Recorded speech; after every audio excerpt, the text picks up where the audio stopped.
Welcome everyone to Architecture for the Soul. Today as usual, we have Matthias, our co-host, Hello, and hello.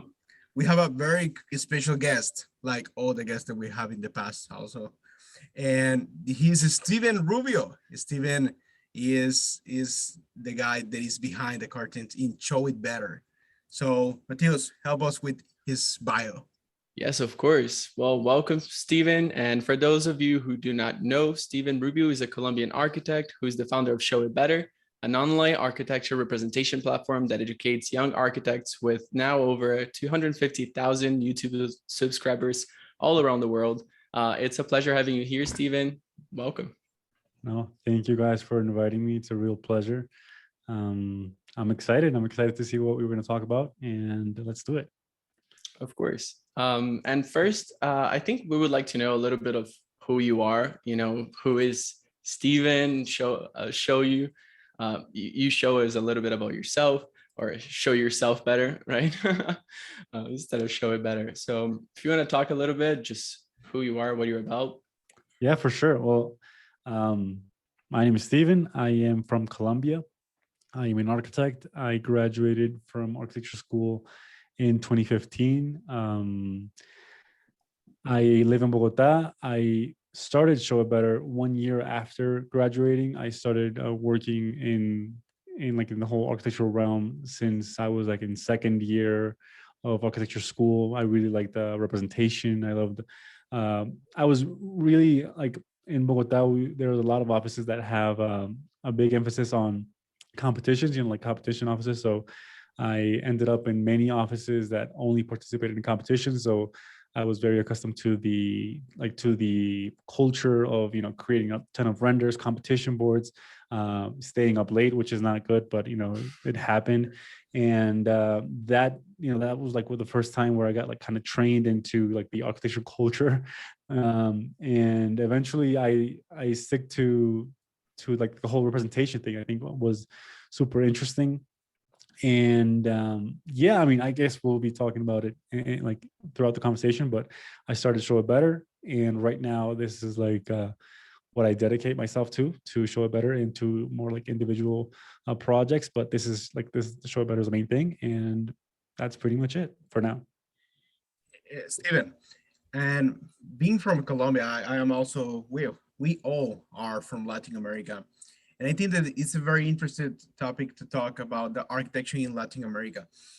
From your perspective point, from a Colombian guy, how do you see the architecture evolve in Latin America?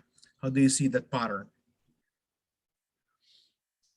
I'm always very excited for what's happening here in Latin America, because each country, I'm not saying like maybe each country, but maybe each region has very distinct tendencies and very interesting proposals, like from the point of view of world architecture. I think Latin American architecture is going inside a great path, which is a path of like recognizing what its culture is about in each region and trying to do the best of it.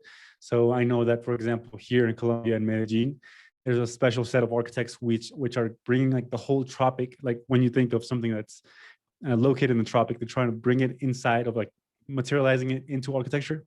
And when you go to Medellin, you see like almost everywhere, like from the urbanism to the schools to private architecture, public architecture, you see buildings that are super interesting.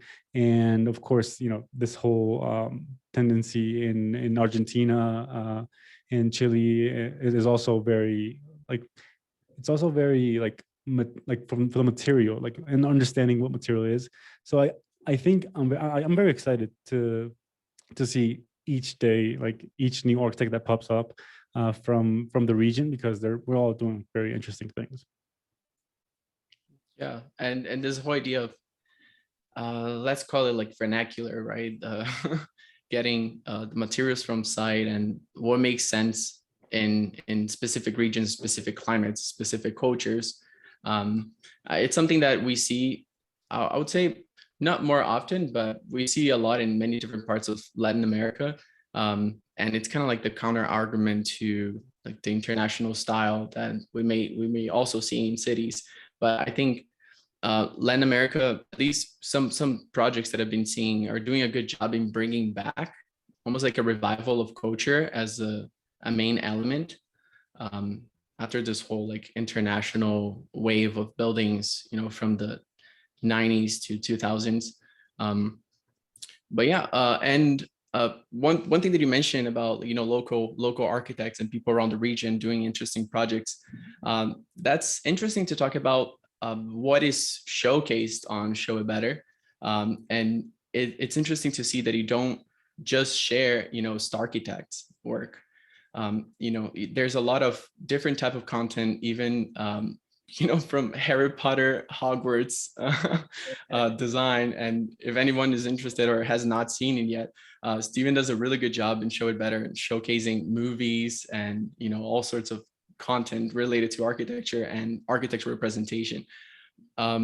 So this question is basically about your stage, right? Because you have a huge platform to talk about architecture, and you become the curator of what this huge audience sees. If you're curating Starchitects or putting someone from one of these smaller, I wouldn't say smaller, but less of a reach in your stage, you're giving them a voice and you're showing what they're showing, yeah, I would like to ask you about that. How do you see the stage you have and this responsibility or this power, however you want to phrase it? It's something weird, something that I still don't get used to. I mean, I've been doing, like the whole Instagram content and YouTube for 4 years now, and it's like you still learn every day. And sometimes I make a ton of mistakes in what to post, what not to post, like the content, because I would like part of me like wants to showcase first like a lot of theory, like a lot of like very important subjects that each architect, because a lot of the audience is very young. There are a lot of students, so I always try to introduce like the fundamentals, right? Like the where you can't go wrong. You have to study, like for example, the architecture or the drawings of these people or these eras. But sometimes, of course, as well, I feel like in depth to like the whole, like my whole Latin America heritage. And when I miss the opportunity to do something that I should have done, like for example, showcasing a building or an architect or a drawing that's from my region, I still feel like that I'm in depth with that. But I'm trying to improve it a little bit more. I'm not managing like the Instagram anymore. It's I have like 2 other people that's helping me, and we try to like get together and talk about, all right, so this week what can we talk about, which architect can we put. We were doing like a short series right now which is called Spotlight, which architect can we put in Spotlight, or which drawing tendency is important for people to know. And for example, in the last course that I did, I try to do the course. This is a course on sections. I try to do the course with the faculty of architecture and urbanism of Sao Paulo. I'm not sure if you guys are aware of the architect, which is obviously Villanova Artigas, and a lot of people which are not obviously from the region or don't know the building were very amazed with the architect, because obviously he's just a superstar in Brazil. But I'm trying. I mean, that's like the whole. I think maybe that's like the task that we have as creators of Latin America, trying to give like a voice to ourselves, because that's what's lacking. And I think something that I'm still working on. It's hard sometimes to curate. I think it's a very hard job, because you have to please curate when you're doing content in English, because I have audience from from India, United States, United Kingdom, South Africa. There's a ton of people which want to see themselves represented, and sometimes you can't obviously give them all, like please them all, and it's a very hard job sometimes. But I guess this is like what like the whole content creation like culture is about, trying to discover like what should we do, what should we not do, like where did we mess up, how do we correct this. And it's every day I'm learning, and I'm trying to make it a very Latin American from a very Latin American perspective, maybe. Yeah. And this curation, I'm interested to know if this curating of the work, is it based on your preference, right? And you kind of set a standard for curating, and it's based on that, and then the audience kind of responds to that, or the actual curation has the audience in mind, what the audience would benefit from. That's what I'm interested. If the audience is a response of what you've curated, or if you respond to the audience in order to curate. I think it's both. That's a super interesting question. Sometimes, like for example, there's a curation of what videos what video topics I'm going to do, and also what content I'm going to post on Instagram, which sometimes is very different. Like very very different, like very in-depth tutorials on one side, and very architectural culture stuff on Instagram. So sometimes on Instagram, depending on like what people are talking about, what they're mostly interested in, or what what the world is talking about, we're curating our content based on that. But on YouTube, I try to put like what I would like to see as an architect. Like I would really like to see how to, maybe if I'm seeing a lot of aerial renders on Instagram and I have no idea how to make them, I, as an architect, would like to see how to actually make them. Or if I'm seeing like a new competition is out, like a new results of competition is out, and a ton of big offices had a ton of different drawings from different perspectives, but they all had this section. Then I'm trying to create content which I would be super interested in. Sometimes, of course, a lot of people would like to see more tutorials. They would like to see more of the like banal stuff, like, hey, can you repeat again? How did you do that Bjarke-Ingels diagram? Like a lot of people would love to see that a ton of times, but it gets boring. And sometimes I'm like, no, I'm not going to do that. So then I'm going to do a book review on, or like my favorite books, which is like my favorite topic on, like very, very, maybe not clickbaity stuff, but that's something that's interesting for me, or that I found interesting when I was in school and I was studying. So I'm trying to do more of that content, but obviously you have to balance it out with what the audience kind of sort of needs. So I think that is a great value behind what you do as a platform of education. And I would like to know about that intrinsic value that you have behind us, show it better as a tool to transforming education for young generations. When I was in the university, I went with this like deeper sense of helping the students to transform their minds into feed that hunger to be better. And I was for that and many reasons I converted into president of the Association of Students in Honduras, and I share with Latin American students with this association that is called CLEA, that is the coordination of all Latin American students of whole Latin America. And I remember the same topic always repeated itself: how we can transform the education in Latin America. And I think that tools and platforms like yours are so much important, not because it's cheap, or is free, is because is so essential to be in the contemporary movement of the tendencies.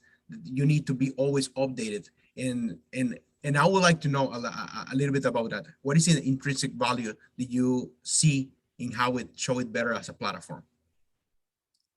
Man, what a question. I mean, this is like the topic that I converse with myself every day. Like, what are you doing, Steven, with your life? Like, this is like a very big like thing for me, and I think for a ton of creators which are new to this world, and a ton of architecture creators which obviously don't have a path of people who did it before them, and we have to kind of discover like, hey, this is a job that we can do. Try to educate through the internet in a very different educational system than what we're used to. And when I was in university, when I was studying on my undergraduate degree, I always liked, I think we all liked when we had very good teachers. I had a good teacher like in first semester, maybe in fifth semester, and I think that was it. I had like two very good teachers that left me an impact. I'm like, that kind of like defined my architecture career. Like, hey, you're very good at doing this. And one other teacher said, or like showed me another path towards like how to approach design and architecture. And that stayed with me like until now. And there are very few teachers that you can say that about. And obviously, of course, also in high school, in and yeah, and like in general, like the education system, sometimes you don't have very good teachers, or you don't have the opportunity to have very good teachers. Yes. But when that happens to someone, and you understand that, like for example, it transformed my architecture career in some sort of way, then I'm kind of envious of the teacher's power to do that. And I'm like, hey, I would like to do that too as well with a student. I'm like, if I can create a video and of 10,000 people that see it, one is like, hey, this is kind of cool, then that makes me feel good. I think maybe it's kind of like an egocentric kind of stuff. But of course, as well, I mean, you have to see it from the point of view of like the state of architectural education, or maybe education, I don't know, but architectural education in the moment in Latin America. I'm not sure if in the world, but I know that I know because I was there, because a lot of people still, architecture education is kind of still the same as it was 10 to 20 years ago, that there's something wrong in not something wrong, but something that is not evolving correctly as it should with the whole environment that we're in, like every day. Like I have the opportunity to access a ton of information for free or for a very cheap price on the internet. And when I go to school, I don't hear my teachers talk about that at all. I'm like, Yeah. they're like very different wavelengths. And that's what happened to me when I was in school. I thought I was very good at at being an architect, at designing. And there was one opportunity where we had like a competition between different schools of different regions. So I got the opportunity to see, like for the same project, for the same like design problem, we had to all post them up like in the same room. And I had the opportunity to see how other schools were dealing with this problem. And I realized that I wasn't really good at all. I sucked because I didn't understand how to represent a ton of stuff. And I was confused. I mean, this was like a very like obviously childish way of thinking, but I was like, why don't I know how to create a section like that? Why don't I understand that design skill that that people the same age were doing? So obviously I understood that I couldn't depend on my university teachers for them to teach me everything. YouTube was out. I got the opportunity to learn for free a ton of stuff that I'm still learning today from the internet, and I got to reapply it to architecture. And well, it has led me to very interesting paths. But when you realize that, you're like, this is only going forward. It's only going to develop so much more. And I'm not sure like what universities are going to do. I mean, if they can only, I don't know if their business is sustainable that way, where people can learn a ton of things about architecture without being in an architecture school. They just maybe go to for the degree. But if we want to learn, maybe I can. Today I was in a conference. I was seeing a conference by the Beaux Arts they had 8 architects, and I was like, dude, this is the opportunity of a lifetime. Like a very niche conference where so very few people would see it. I'm having the opportunity to see it. Maybe a ton of people are as well. They're not enrolled into the Beaux Arts. They didn't have to pass a ton of interviews or whatever, but they could see it and they can learn a ton from those architects. I'm like, well, this is like very cool, and I'm interested in seeing what is going to happen in the future, because I know, and I think we're all going to make part of that, and we all have the power to make those like interesting decisions of like, hey, now if maybe there's a YouTuber of design or history of design or theory or whatever, they have the power to create like amazing lessons, amazing different ways of teaching history that is not inside a syllabus of a traditional architecture school. And they can change like the whole course of how a person is going to learn architecture, even if they're not, from a university, from a well-known university, or they don't have any people enrolled in their school, but they can make a great impact on people from all over the world. Yeah. So to me, I think that is super interesting, and I'm just excited to be like part of it, like around, what is going on. Yeah, it's the beginning of decentralizing basically architecture education, or I mean education in general, right? Because it's not only for architecture, this is happening for everything. Architecture still has this thing that you do need a degree in order to build, right? To become an architect. However, I'm gonna go ahead and say this, like I'm very happy with my education. I graduated from Florida International University, but I never once had a class on how to make a section better or how to, draw or represent or diagrams. You were told, oh, you need diagrams, or oh, your diagrams are not clear enough. Yeah, but then you have to go out of your way to find that information or something like that. And right now, just on your page alone, someone can become a master representer of designs. And something that I think is really interesting is that this is not normal education. I don't think what you're doing is, I would call just education. I think just calling education is downplaying it. I think what you do is showcasing a tool. You're giving them the ability to express what they want. You're giving them the power to make other people see their vision. And this is what you're doing. You're allowing those people with, they have great project, great design, fine, but it's how to showcase that, how to show it better, literally, like the name says it all. And I think that's the beauty of it. Yeah, and even the diagrams, now I see a diagrams as a tendency of how you can explain better the projects. For example, Bjarke and Ingalls. This guy is explaining all his projects in a very few diagrams and used it so well, the project. It's crazy. You don't need thousands of pages of information, or you don't need a lot of renders. With a few 4 images, you explain all the project. You understand it. What is the story behind it, and what is your goal with that? I see a very cool tendency in diagrams, and I would like to know how you see it in your perspective about what is the right tendency that is right now in representation in architecture. There are a ton. That's what's cool about it. There are a ton of tendencies that depend on. Oh, you have a dog.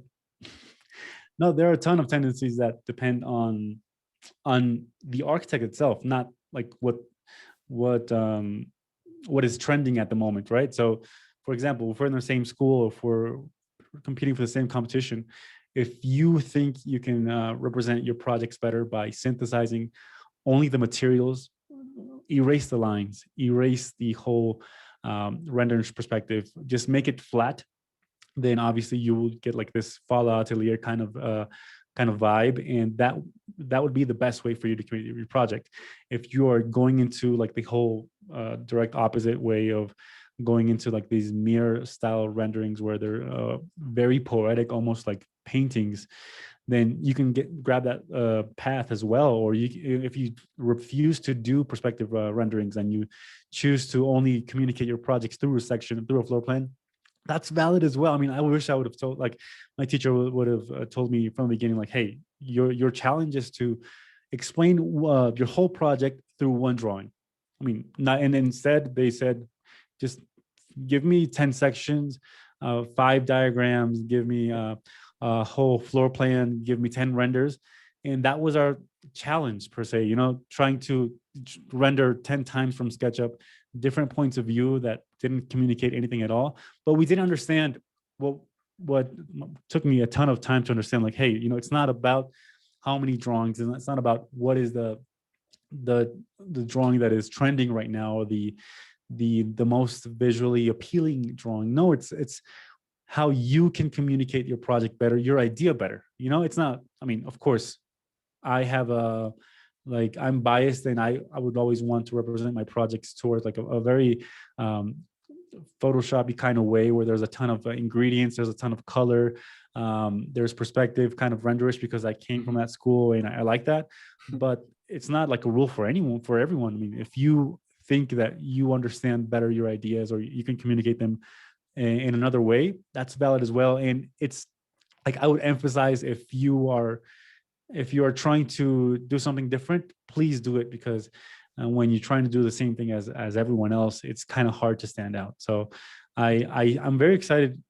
I'm gonna say I'm very, very excited a lot, but I am very excited. You're a very excited person. That's fine. Yeah, I'm always super excited. No, in this subject, sometimes I get very, very emotional, because I know how it's happened with my life. And if I would have maybe realized that I should have studied maybe painting or composition, and that would have helped my project much more than studying Revit, I would have done it, because it just helps so much more communicating, like understanding what idea I want to communicate. And so I wouldn't try to to push anyone to any trends or any styles, because that's like something that I wouldn't want to do for myself when I was in that age. So, try to kind of like interiorize or be like very self-conscious of like, hey, what is my project trying to communicate? And there maybe you will find a style. Maybe you won't find it at first, but you'll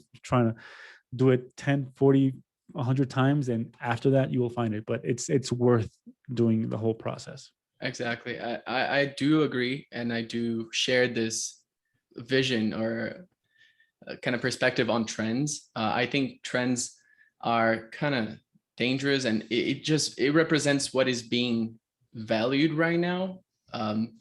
And like you mentioned, each project has their own essence, and each project has their own way of representing something. And what I do appreciate about Show It Better is that it doesn't focus on one style at all. Like you go through the page itself, and it's a mosaic of many different ways of representing different things.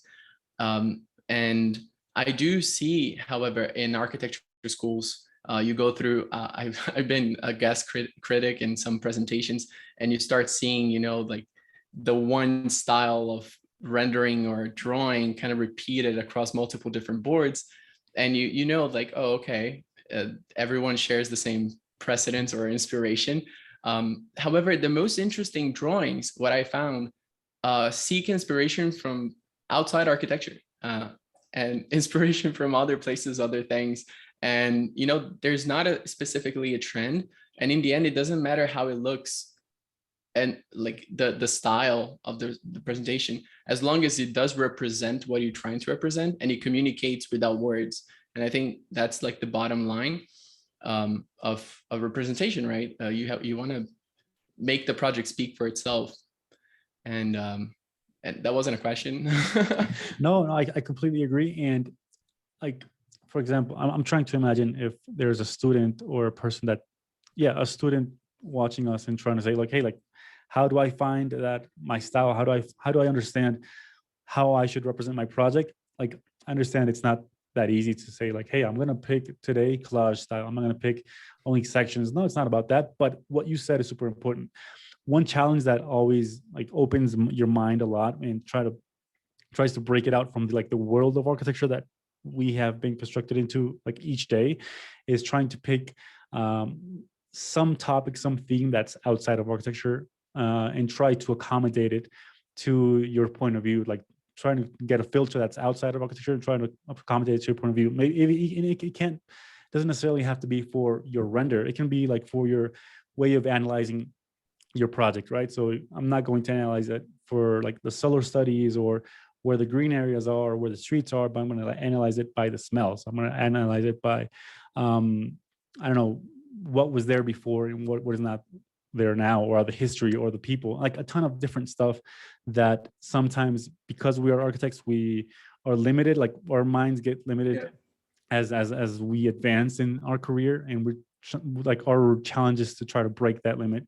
And of course, like in my personal story, I've tried to, or I've been challenged with different artists. So I think, art like in itself, with different kinds of artists that are super weird, super rare.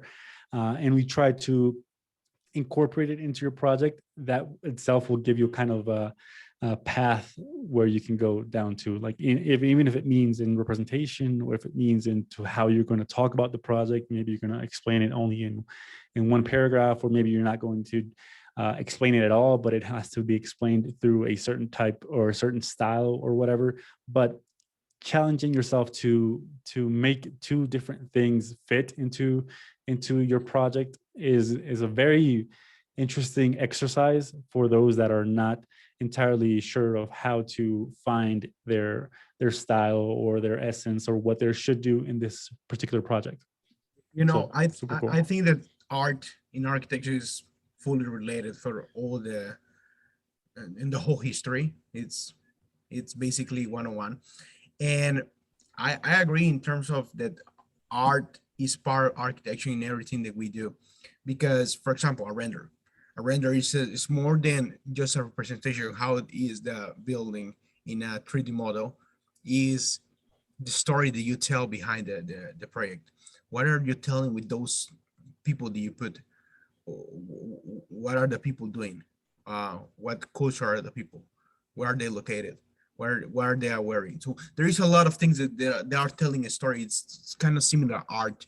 How what is the message that you would like to do behind the scene that you are representing? And you're telling one important thing about how the architects needs to do something else to learn from it and then translate into architecture. And I think that I was studying a patterns that from all the people that won the Pritzker, that is basically the Nobel of Architecture world, and they have that in common that mostly all the architects that won the prize, they were in different topics at the same time. For example, Daniel Libeskind was into music. Zaha Hadid was into art, crazy art, by the way. And you start seeing all these patterns that those guys was in a different thing at the same time that they were in architecture. And I think that the mind connects very well those patterns to create something unique, unique experiences, unique buildings, and more of that. Yeah, and I think sometimes, or maybe in some places, people tend to try to find their style or find their, yeah, maybe their style. Let's leave it at style, and they get married to that style, and they're like, hey, no, that's what I do. I've already tried to explore different paths, but this is the way I represent it better, because maybe a star architect did it that way, right? Only maybe Zaha did it only one way, and her projects are always like this. So my projects also have to be like this as well. But the interesting thing about like a human being is like the phases that we go through. Like sometimes we like rock, and sometimes we like reggaeton, sometimes we like a ton of different stuff. And it's so cool when we represent that into our project, into what we're doing. Right now, I'm super interested in like French photography and French render artists. So there's a very specific aesthetic that they follow. Like they all communicate between themselves, like the photographers and the render artists. They have a very particular style of of green, a very particular style of skies, and a very different particular style of perspectives. They don't use very hard shadows. They're always very into gray skies, and I think that's super interesting. I And I saw would it in love, your last video, man. The one that yeah. you do with D5. Uh, Oh, Very yeah. good renders, by the way. I also actually was convincing Matthias before the call that you need. I say, Matthias, you need to download D5. This guy made an awesome render, Well, very it's cool. easily. It's cool you saw it that way. I mean, I don't want to promote like any programs here. I'm up for all programs, even if you don't know how to manage any programs. That's super cool as well. But if a program makes your life easier, makes you more productive, then go for it. But D5 can do it, Lumen can do it, AutoCAD can do it. I mean, there's a ton of programs where you can do great presentations. I So love rendering in AutoCAD. It's my uh, favorite. I hate that I'm not very good at rendering in AutoCAD, because the people who master AutoCAD have such prolific renderings and drawings. Like, um, you guys, obviously, you guys seen all the sections and the drawings by Atelier Bow Wow. Yes. Oh my God. And when you obviously you understand how they are trying to uh, communicate all of the detail into these line drawings. Oh my gosh, I feel super like ignorant and stupid, because like I have to take out like a render machine so I can communicate my idea, but they can do it with only lines. And that's like Exactly. the biggest challenge of all. Like if you can represent without any of these machines, but also like only through pen and paper or through a line drawing, then you have advanced so much more than the rest of us. Yeah, I Yeah. think that sketch is part of that process and how you represent your idea through simple lines and simple weird figures. Um, Steven, we would like to do a funny game that is answer with one word. So Oh, we're gonna I'm very bad for these games, but yeah, let's do it.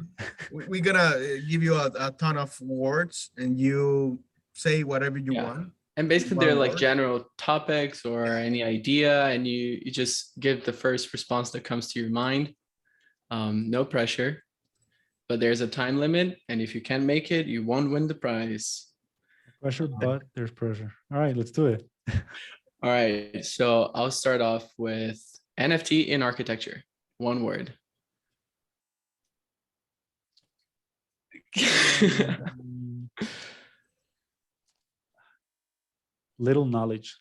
There are two words. Sorry. Oh, you're good. It can be two words. This All case. right. Metaverse. Reverse. Expectant. All right. Bjark angles. Mm, I have a word, but in Spanish. I'm not sure how to say it. Say it in Try it in Spanish. Spanish. In Spanish is trillado. Trillado. I love it. I'll pretend I understood. No.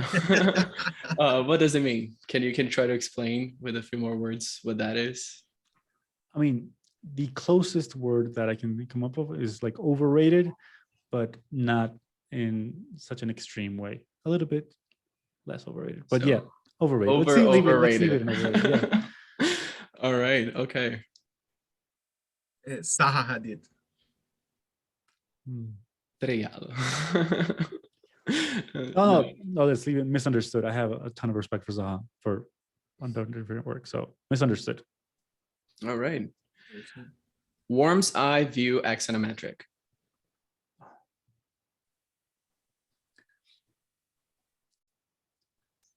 I want to see more of them. Yes. Good one. 9-5 mentality.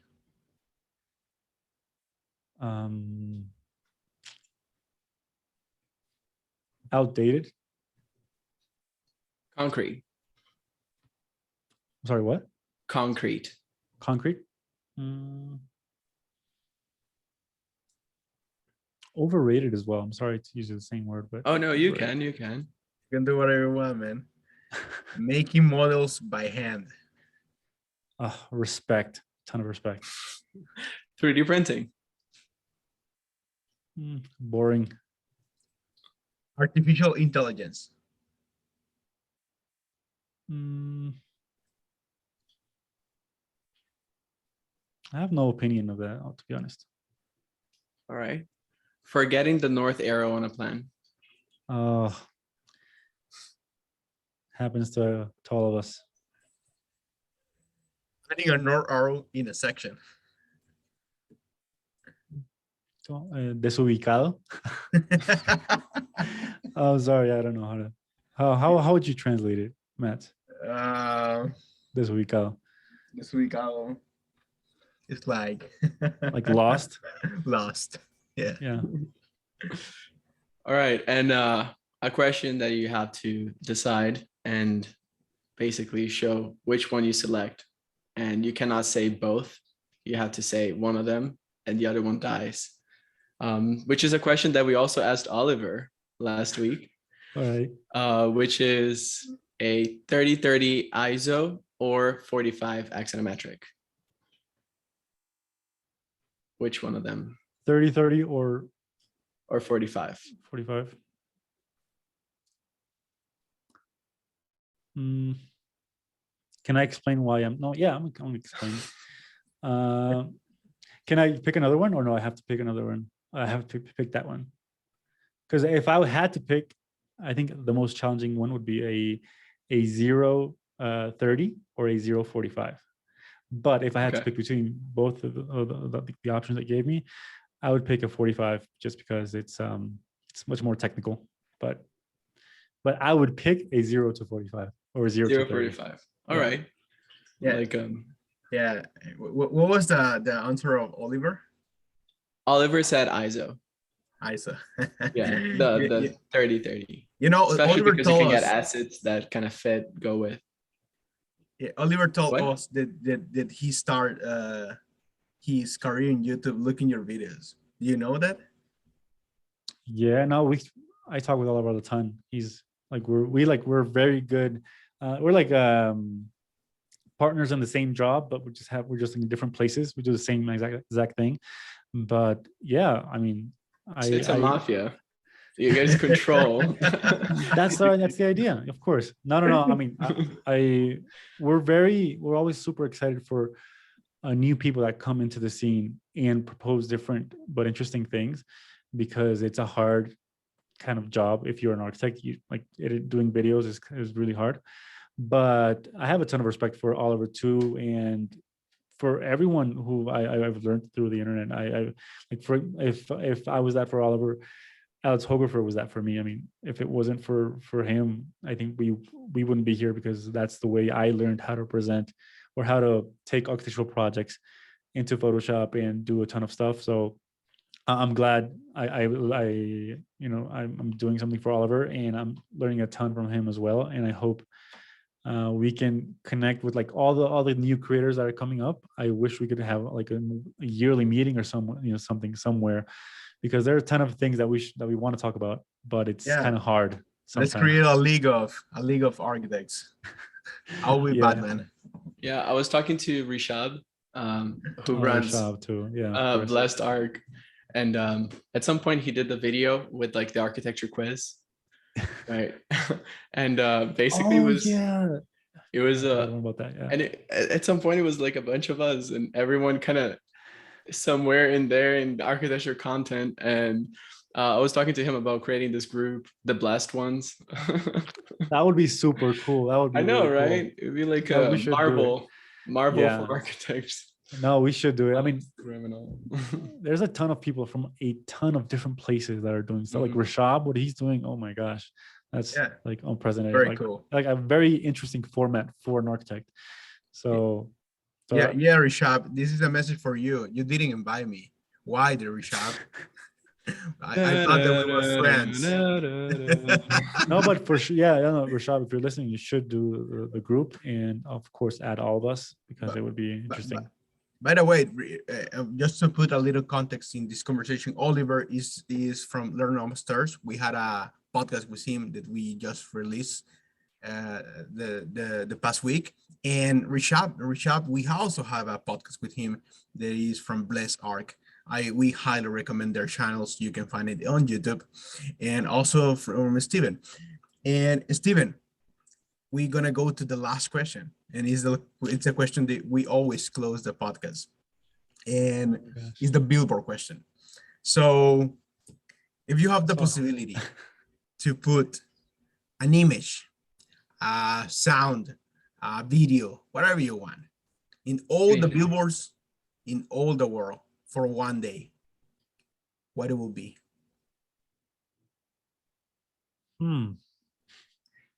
To be honest, and this is not like me giving a boring answer, but this is like what I would actually do. I would leave them blank, so we wouldn't have like any publicity or anything else, just but like the whole world, the architecture itself.